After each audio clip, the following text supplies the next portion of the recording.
Hello, everybody. I am Zach Jackson. He is Andre Knott. And this is the A to Z Podcast. A to Z Podcast.com.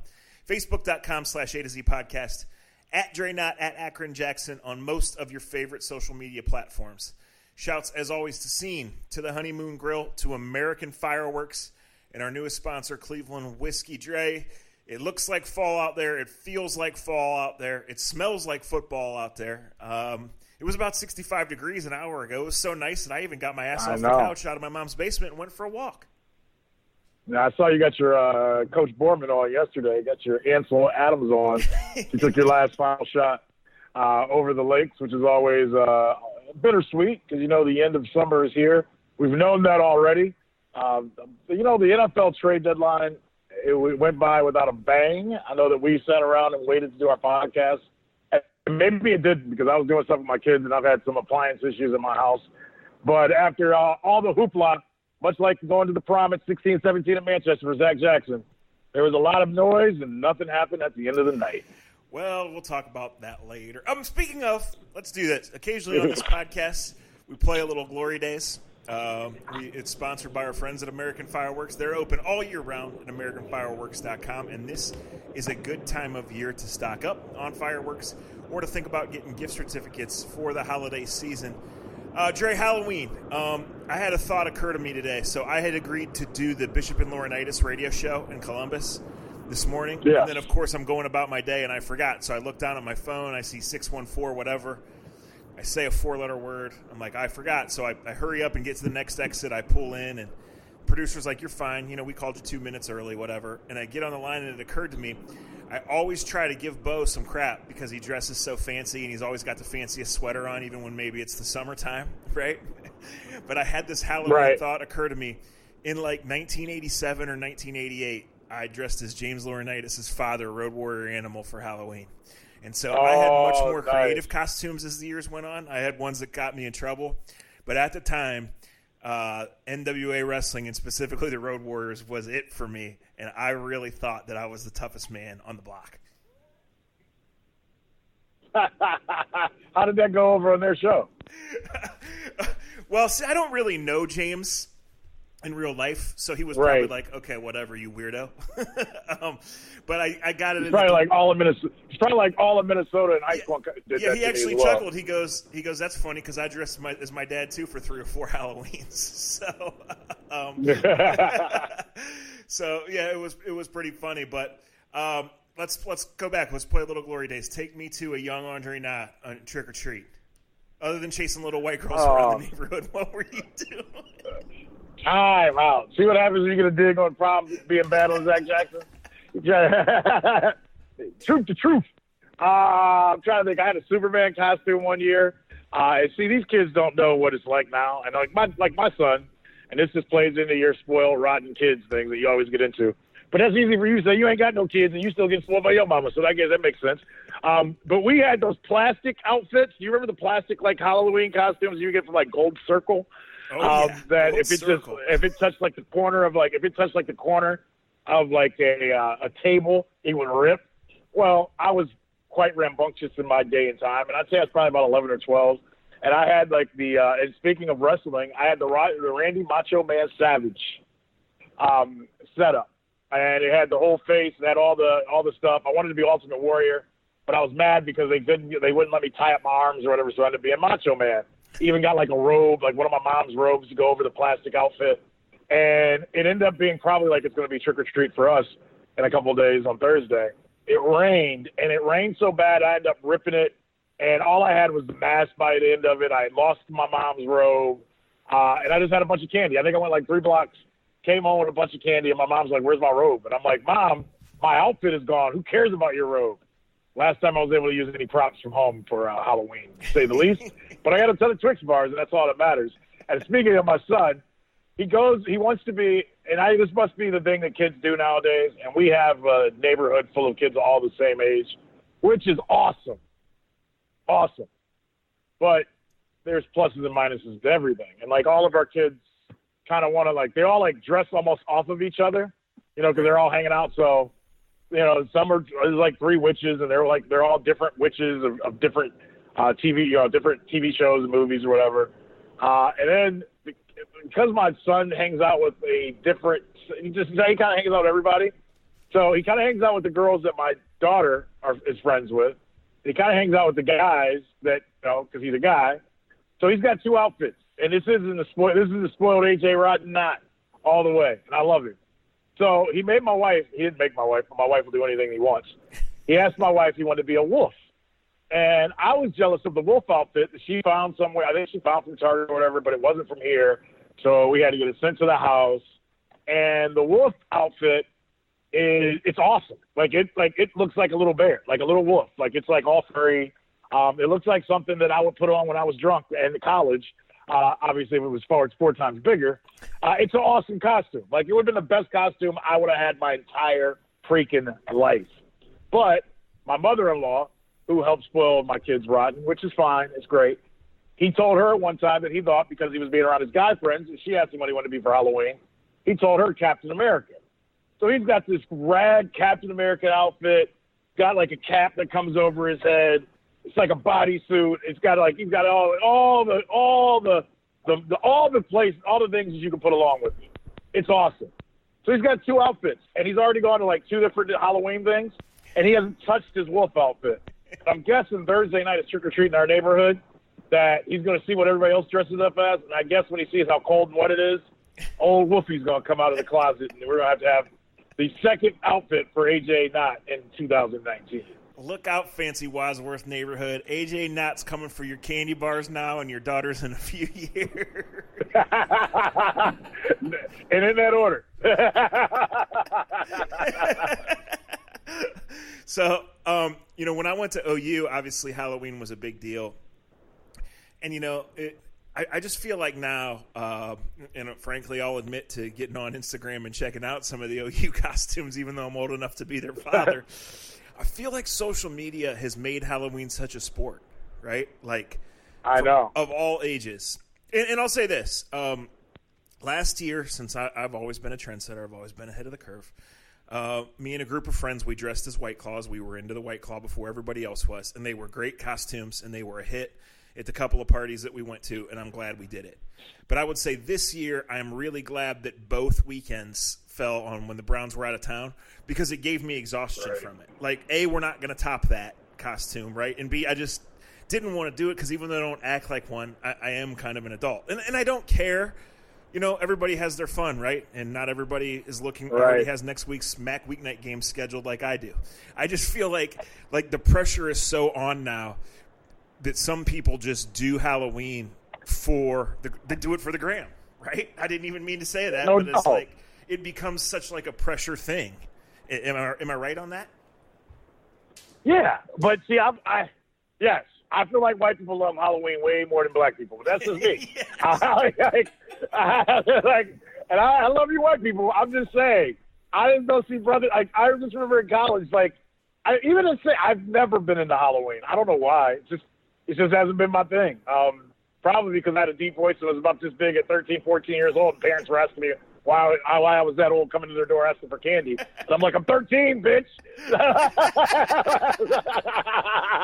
And that made me hate you motherfuckers. I do feel like, I know in college at Kent, and Kent's pretty good at the Halloween thing as well. And we didn't have the gram when we were in college, but it did feel like it felt more like a competition to show off and have pictures more than it was what are you celebrating with the holiday, to be completely honest? It's a time to get together and get drunk and act stupid. And it's so, even when we got older, I remember my wife worked downtown Cleveland at a restaurant bar that no longer exists, but it was a cool place. And one night it was during Halloween, obviously I was covering the Browns, and they had the running joke of being in downtown Cleveland of how many different ways women could dress like whores, but it was okay because it was Halloween. Like, you had hoary baby, hoary doctor, hoary nurse, hoary, werewolf. Hoary, it was just they would just, however you could whore it up and get half naked for the women. And it was okay because it was Halloween. So, God bless everyone. I'll be on the gram like everybody else, checking out what everybody else is doing. Right. And I will say, being in where I live in Wadsworth, I like claiming Wadsworth on Halloween. The one good thing about being a grown-up and walking with your kids on Halloween at trick-or-treat If you're going to be home Thursday night, I would tell you to come over. I'm not even doing my TV show this weekend or Thursday because when you walk around my neighborhood, well, you get home in the St. V chants when I walk by and Let's Go Indians chants. But about every fourth house has Jello shots or has like warm shots or has drinks for you. They even buy out our clubhouse. Last year, somebody bought out the clubhouse in our neighborhood and like made it a bar, and it was just for the parents. Like they had candy for the kids up front, and in the back there was just a bar to make whatever drink you wanted or whatever warm drink you wanted to keep on walking around the neighborhood. There's a That's champagne room everywhere you go. Let's just be honest. Yes, sir. But see, I thought you were happy that you were on the road for Halloween these 2 weekends because you could do what we did in St. Louis, 12 years ago, and you could just take in the vibrations and take in the limitations of being on the road and seeing people that don't know you. Yeah, you're right, but I would say this: the whole reason I brought this up is because when I went to New England, I went to Providence / Pawtucket, and I never left the room. Like I just mentally and physically exhausted, between the season, the book, and whatever else. Like when I woke up Saturday morning, I was just pumped to get there, get the flights over with, and just do nothing and watch football. And I watched the World Series. I watched Notre Dame, Michigan, and I just wore my sweatpants and ordered DoorDash, and I was the happiest motherfucker in Pawtucket, Rhode Island, quite frankly. So, for those that are new to the podcast, those who are just getting to know Andre and Zach, what he just explained to you was the Browns at 2-5. Yeah, that's the halfway point. No, I was talking to someone about this earlier today.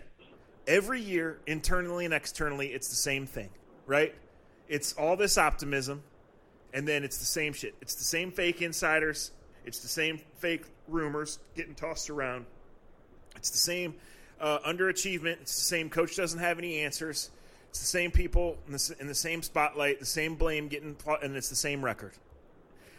This is the third time since 2007 that the Patriots are 8-0 to start a season.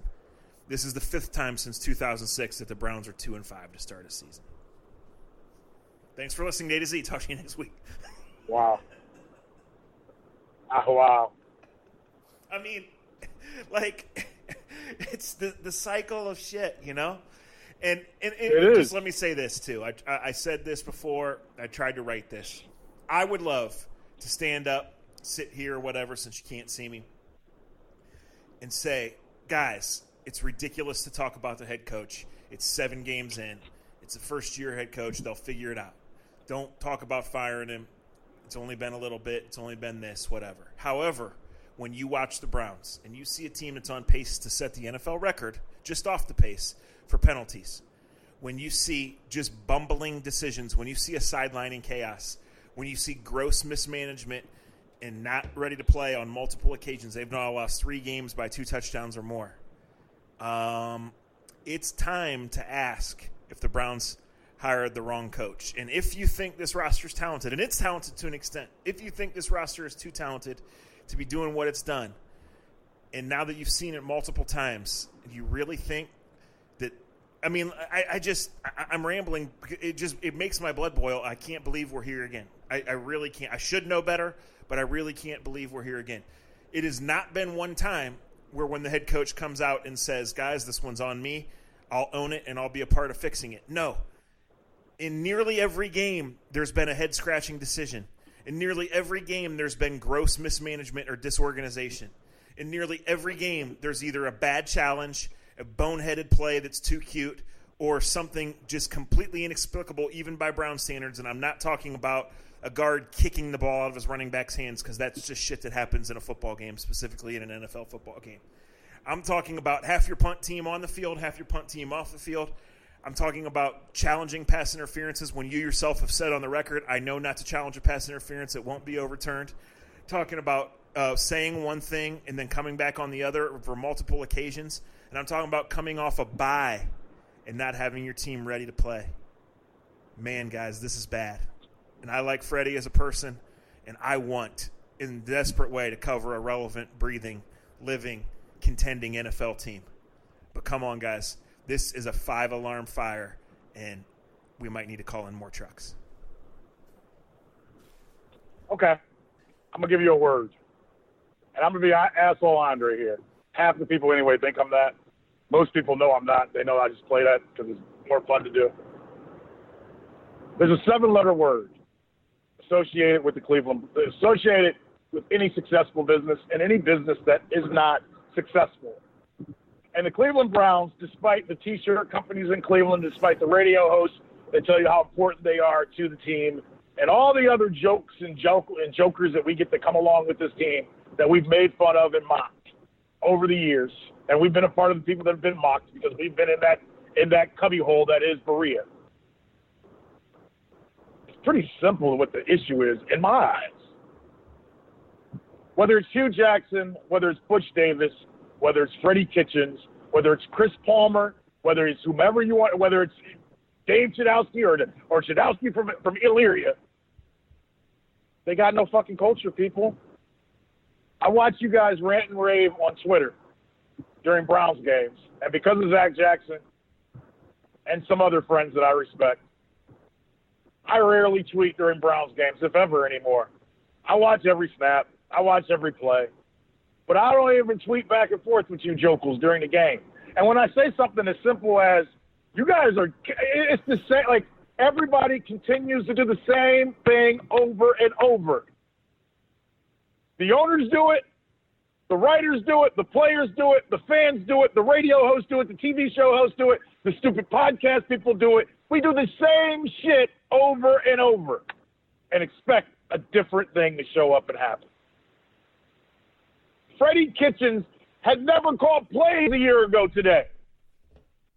But we were blinded by the fact because we had a quarterback that dropped his balls off to his hands, and we thought that was professional, and that was real cool. Let's make that guy an orange fucking T-shirt. Let's make him our head coach. He dresses just like the Pumpkinhead guy that we love. And we just thought magically, click, we'd be able to play with the Bill Belichick's of the world. And we'd be one of the top franchises in the world. Don't work like that, people. It's funny, last night the Pittsburgh Steelers were playing the Miami Dolphins. Dolphins come out, and I got two of my better friends are huge Steeler friends.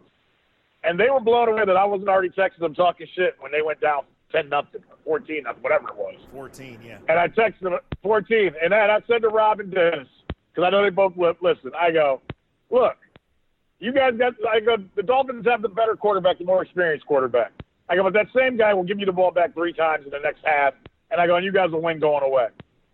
And they were still pissed, and they laughed. And I go, but you know what? It's the culture of what the Dolphins are doing. It's the culture of what the Steelers are doing.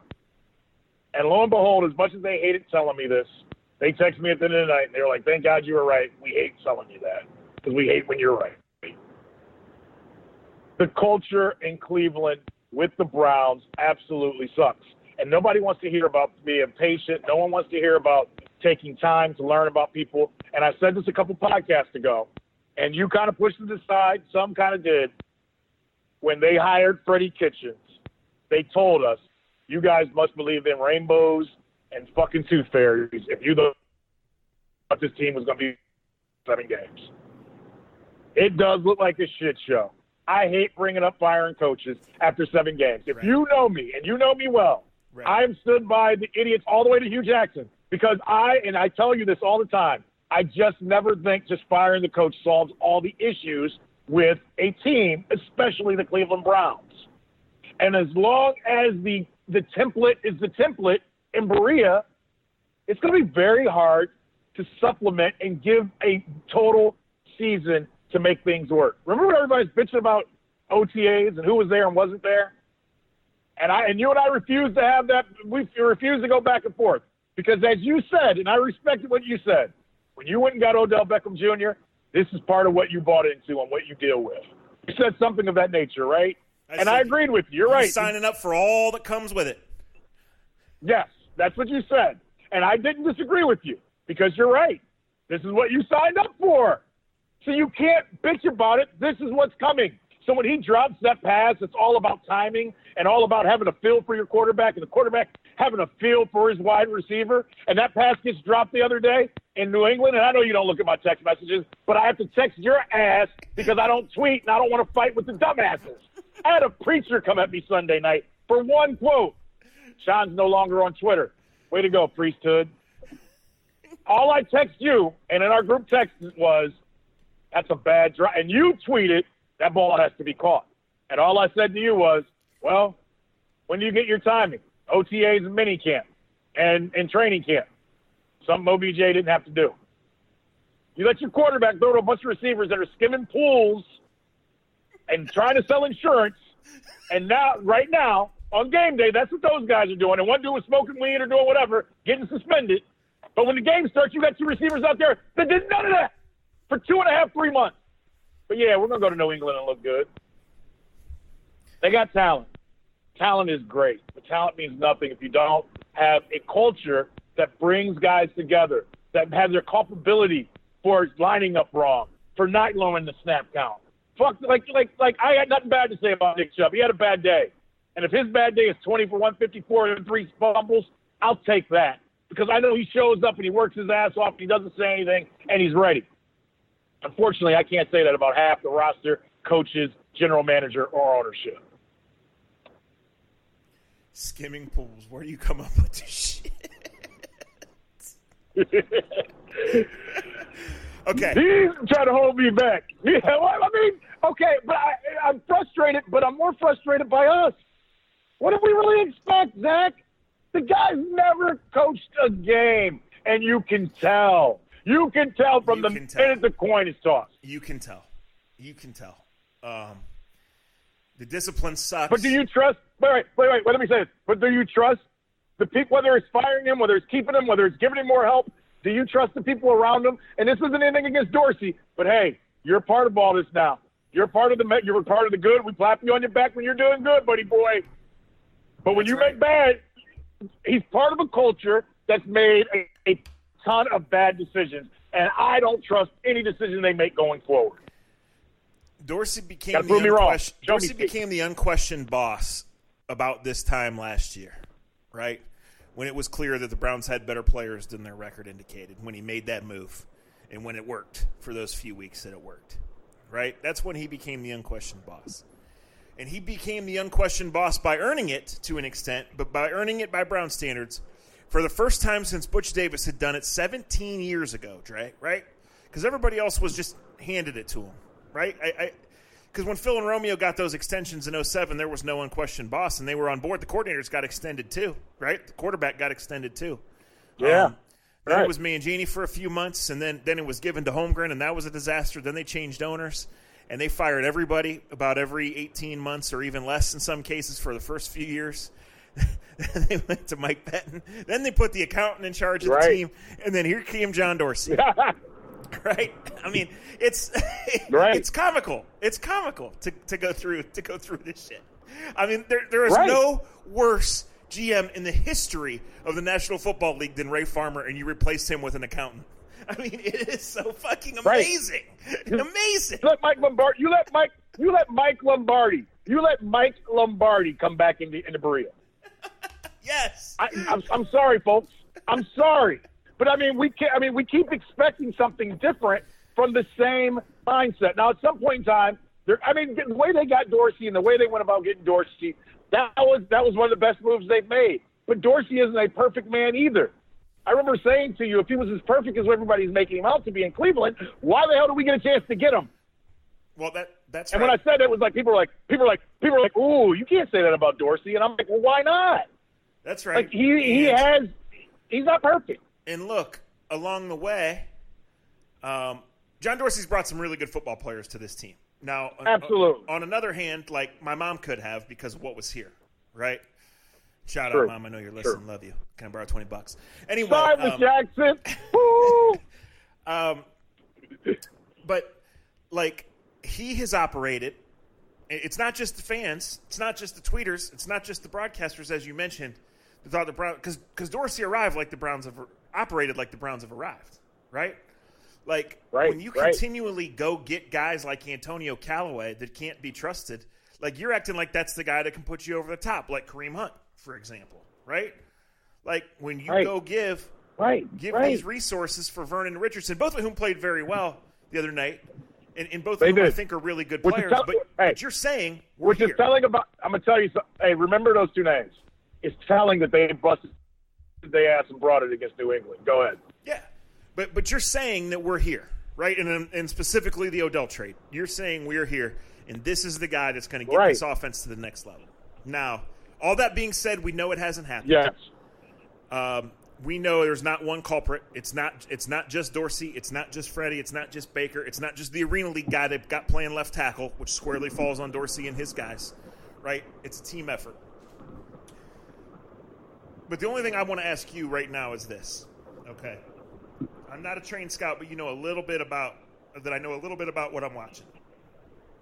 And I told you this, yes. And I told you guys this, listen, and I wrote about it. After about a week of training camp, where the defense dominated. Frankly, the defense was playing well, but the offense was just kind of blah, and that'll happen.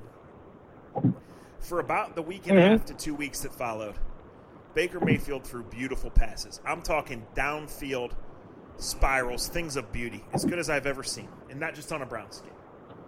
Odell was all over the place. The talent was obvious. I mean, outside of the one in the Jets game where Odell reaches out with one hand, have we seen a beautiful one like that? I mean, no. I don't. And let me finish this. So that's part one of the question. Part two of the question. The Atlanta Falcons are god-awful. Julio's still getting his numbers. The Seahawks have Tyler Lockett surrounded by a rookie who can't really catch and a bunch of cast-offs. Every defense knows the ball's still coming to Tyler Lockett. He's still getting his numbers, right? Brady spreads it around as well as anyone, but on third down, everybody in the stadium still knows it's going to Bubs Edelman, and Bubs Edelman catches it every time, right? So why can these teams do this, and why can't the Browns get the ball to Odell Beckham? The culture sucks. And I go back to when you were seeing great catches, him throwing all over, a lot of it 7-on-7, a lot of it 11-on-11, but you can't touch the quarterback. In those same times, and as you said, as a guy that was not a trained scout, they didn't realize that they didn't have a left tackle.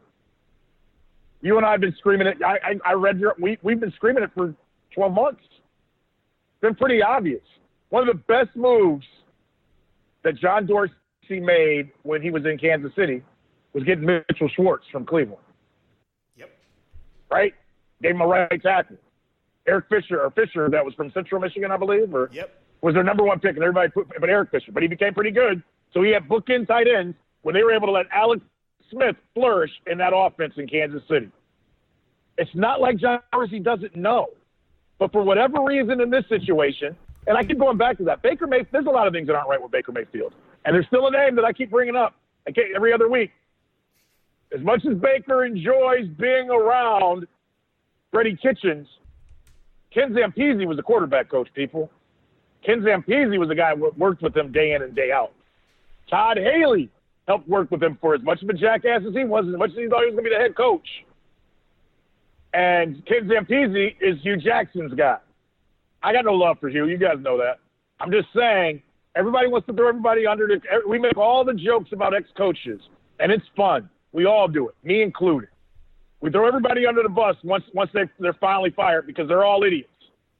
But let's really think about something. Can all of these coaches, all of them, be these idiots that they look like on Sunday when they put that orange and brown hat on? Mike Pettin looks pretty good right now as a defensive coordinator in Green Bay, and maybe that's what he should be. Maybe he should have never been brought in as a head coach. But he looks good when he's a defensive coordinator. Green Bay's defense has been pathetic. They got a chance to go pretty deep in the playoffs this year if they just can hold their ground defensively with the way Aaron Rodgers is playing. I hear people already getting ready to throw Freddie completely under, and it'll be a huge, orange juice will be flying everywhere when you finally roll over Freddie in that belly. But it's deeper than Freddie Kitchens, man. And part of it goes back to we all knew you needed a left tackle. We all did. And the one thing I'll say about, and I'm not putting this all completely on the general manager, but John Dorsey got like a lot of us, man. The sun got bright in his eyes with all these superstars, and he forgot about what matters the most on game day, and it's having the grinders. Where are our grinders? You gave up a grinder. Thomas. I'm glad you go in that locker. But you know what I'm saying? Where are the grinders? Odell, you know what? Jarvis comes off like a grinder, but a wide receiver grinder is different. I just don't. Here's the thing. Who's your key special team players? And maybe I'm saying this because I haven't paid enough attention to this. But sometimes even those type guys, like who are the guys that can say enough of this bullshit? Let's just get back to normal. Because your quarterback needs somebody to put a foot in his ass. Well, back to normal. It don't seem like anybody is. Back to normal. There's a penalty flag on every single special teams play. I mean, that's back to normal. I know. Hey, in Romeo's days, we didn't get penalties on special teams. That's when we flourished. All right, quick question, yes or no answer. Have you seen any replays of the shovel pass where they throw it right to the guy? Yes. Okay, go ahead. Yeah. Okay, so quick question, yes or no answer. Does it look to you like Baker knew something bad was about to happen and threw it anyway? Yes. And I think, and I'm not blaming. It does. It does. I'm going to tell you why. I don't know. As a former running back, I can tell you this. That was taught. Well, I mean, I'm not saying anything you guys are going to be surprised by. That's great coaching, people. That player was told, when you see, because I've heard coaches say this, and most players aren't smart enough to pick up on it. When you see tackle or when you see guard pull and you see said number 80 coming opposite way, follow the fucking the guard. That'll take you to the ball. Bill Belichick is a genius. And because they run so much trickery, and this is why trick plays can't be your bread and butter, people, because trick plays have giveaways. And you can only do so many things with these trick plays. And when you get a coach like Bill Belichick, he already knows the three things you can do out of each formation or when you do certain formation. You got beat on the players made the play on that play, Zach, but that's Bill Belichick on a Sunday when everybody's back at home sleeping and eating bonbons. That's when he's watching your tape for the 15th time going, this is what they're going to do when they do this. And the player read it perfectly. Correct. You said a name there that I'm going to bring up. And the name is Alex Smith. I don't know what's going on right now, Monday to Saturday with Baker, with Ryan Lindley, with Todd Monken, with Freddie. We know what it looks like on Sunday. And hell, the last two games we've seen 2 quarters or 2+ quarters of good Baker, or at least better than okay Baker, and then we've seen the rest. Right? There's clear regression there. The numbers are awful. So he's still only 20-some games in. He's still a second-year quarterback. And obviously nothing around him is going on, with the exception of Nick Chubb, to help. Right? But it's clear this is a power run team at the midseason point. Clear. Right? I'm not drawing any conclusions either way. But I just hope that some of you are prepared and didn't spend all your money on T-shirts for the possibility that Baker's ceiling might be Alex Smith. Whoa. I'm not owing because you're wrong. I'm owing because you said this better than I was for the possibility because I acknowledge that it's too early. Yeah. Right? It's way too early. But here, let me say that. You said it very well. And then, hey, you know what? There's nothing wrong with being Alex Smith. Just not what you expect when you draft the number 1 overall. Well, you're not going to win. This is your guy, right? No. Right. This is John Dorsey and Baker Mayfield's team, right? It sure is great to have Myles Garrett and Olivier Vernon and Larry Ogunjobi and Sheldon Richardson, right? It sure is great to have Denzel Ward and Jarvis Landry and certainly Nick Chubb. But, this team, when the idea is to eventually win and win big and win a lot and win for a lot of years, or at least win big 1 year, this is about Dorsey and Baker. They are the top guys. And they're either going to get you there or they're going to fail like everybody else before them. Right? Jordan face or trophy. Right. Yep. Period. Well, and the other thing that plays into this, because you're dead on with that, is that the expectations that we have for Baker, even A to Z, are way higher than being a mediocre in-the-middle quarterback. And for the Browns, and this is not me making fun of anybody, a middle-of-the-road mediocre quarterback is a step up. But we have expectations for what Baker did and what we saw in 2018 and where he was drafted. We have expectations that he's going to be our next. He's going to carry us. He's going to hell. Not even a year ago, I had people telling me he should be taking over LeBron on the side of the Sherman-Williams building, right? They're a radio show. He's bigger than LeBron. He's better than what LeBron brought us. This is the best. We've got to, and as I go back to, it's great to have a great relationship, but just because you have 6 successful games does not mean you don't need to be coached still. He's not, fundamentally, he's not at a good place right now. I mentioned a couple of weeks ago, a lot of the throws are behind. I said this before the bye because his footwork is off a little bit. And that's okay. That happens to young quarterbacks. But the key is to have a coach or a backup quarterback, a veteran backup quarterback, to go, hey, man, your footwork is off. Or, hey, man, next time we see that player, next time you think New England may have that play, rather than look like that, get the fuck out of the play or call the timeout. Don't wait till the punt team comes on and lose 5 yards. Throw it in the ground. Right, yeah. Right. Like there was a play, and I may be speaking out of turn, but I saw something last year, and I bit my tongue on this because we all want to like Baker, right? And there was maybe it was during the TV show last year, and it was in a game in August, and the referee came over to explain something to Freddie, or it was the preseason this year, and a referee came over to explain something to Freddie, and Baker just motherfucked the referee as the referee is trying to explain the call to Freddie, and you can see Baker just motherfucking this guy up and down. Now, when I'm drunk hanging out with my friends that used to live in Parma, we high-five and think that's cute. But the adult in me and the adult in most of us, you realize you don't do that at that point in time. And there wasn't one veteran. There wasn't a Jarvis Landry to grab Baker and be like, hey, man, fuck that guy. Don't worry. Like, this ain't the time for that. Like if you and I were out and you knew I was right, but I would start yelling and making an ass of myself, as a friend and as a teammate and as a leader, you would probably grab me on the shoulder and be like, dude, that's enough. Just like if you see me on Twitter or somewhere getting into a stupid disagreement, sooner or later you're going to text and be like, all right, calm down, Rambo. You're going to give me a sign or something of, that's enough. You're making an ass of yourself. There's nobody in Berea that's tapping him on the shoulder to go, all right, man, that's enough. Give it up. Let's move on. There's a better way to do this, to contain yourself and be a leader. Because they need him to lead, but there's no one to teach him how to lead. So he's leading like you lead a high school football team. Just like our boy Greg Williams. Come get some, bitch. It all plays into this. It all does, though. All right, I only got a few more minutes. Hey, and they still – I hear you. Okay, I'm going to Denver early this week, so maybe or maybe not on the next podcast for this week. We'll see. But just in case we don't, I want to play our obscure Browns Player of the Week, which is sponsored by our friends at Cleveland Whiskey. This is Cleveland Whiskey's time of year. They just rolled out the Christmas bourbon.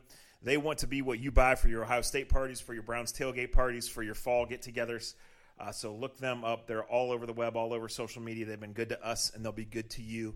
The folks at Cleveland Whiskey. Okay, so I'm not going to make light of what happened, Dre, but we remember when the Browns had a Thursday night game, and Gary Baxter tore both patella tendons on one play. Just a freak play and awful. Yes, I do.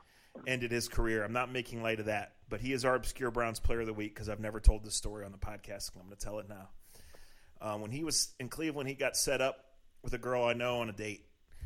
I'm assuming it was some level of a blind date, but they knew kind of the same people, whatever. Gary was a character, but I didn't know he was this much of a character. So he meets this girl. He was a character. At a restaurant, and they're making the small talk that I guess you make on a blind date and whatever, and it comes time to order, and he says to the girl, do you like wine? And she says, yeah. And she says, well, what kind of wine do you like? And I don't know. I'm not into wine, and I wasn't there. This is past third hand to me, but I know it's damn true. So I'm trying not to laugh before you tell it because I know it. They get to talking about wine, and he says, oh, yeah, me and my teammates, we're big into wine. We brought some home from California. We ordered some online from so-and-so and whatever. So they have this discussion about different kinds of wines and what they've sampled and what they like. And the waitress comes back, and she says, have you guys made a decision on what kind of wine you'd like? And he looks at her and says, yes, we'll have the Merlot.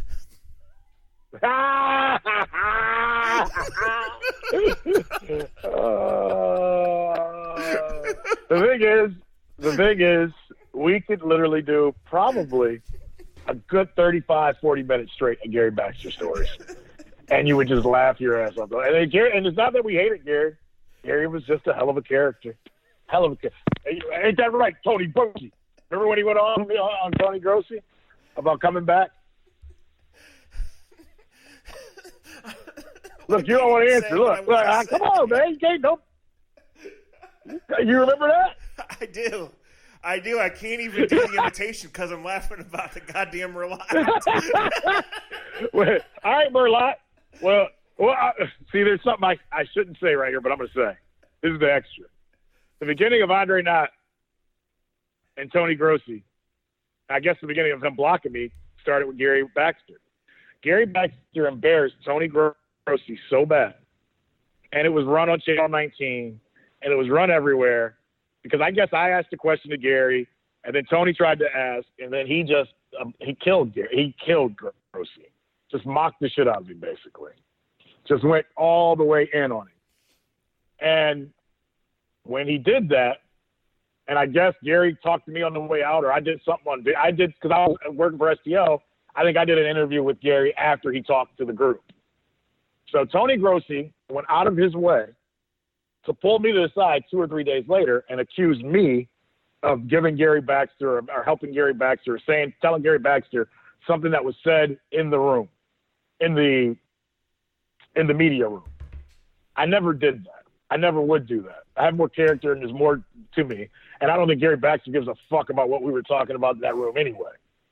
But that day, Grossi tried to call me out and pull me to the side and thought I was the reason Gary Baxter embarrassed the shit out of me. And lo and behold, 11, 12 years later, the quarterback of the Browns is doing the same thing Gary Baxter did to him one time. He does every week. And I haven't been to Berea in a couple of years, but I'm going this week. So it's a good time for me to not tell this story, but I just told it because I'm an asshole. Well, I would say this as we thank Scene, the Honeymoon Grill, American Fireworks, Cleveland Whiskey, and all of you guys. You can't even keep talking. I would say, just as a reminder to those of you on Twitter who get angry about the wrong things, for the 14,311th time, the problem in Berea is not in the media room. Thanks for listening. Hopefully we'll talk to you later this week, but we still don't know. Konnichiwa, Gary Baxter, and all involved. Have a Merlot and call an Uber. Hey, Romeo. Which knee did he hurt? Both of them. Konnichiwa, both of them.